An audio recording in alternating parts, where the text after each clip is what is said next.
ఈ అమ్మాయి తన పుట్టినరోజు కోసం తన తల్లిదండ్రులు ప్రతి సంవత్సరం పంపే వీడియోలో ఒక పెద్ద అబద్ధాన్ని గమనించింది. సమయం గడుస్తున్న కొద్దీ ఆమె దుస్తులు, వస్తువులు మారినప్పటికీ బ్యాక్గ్రౌండ్లో ఉన్న పువ్వు మాత్రం ఎప్పుడూ ఒకేలా కనిపించేది. అంటే ప్రతి పుట్టినరోజు వీడియో ఒకే రోజున తీశారని దీని అర్థం.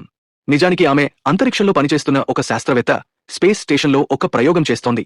అక్కడ ఉన్న బ్లాక్ హోల్ గురుత్వాకర్షణ శక్తి కారణంగా ఆమెకు అక్కడ ఒక్కరోజు అంటే భూమిపై 825 సంవత్సరాలతో సమానం.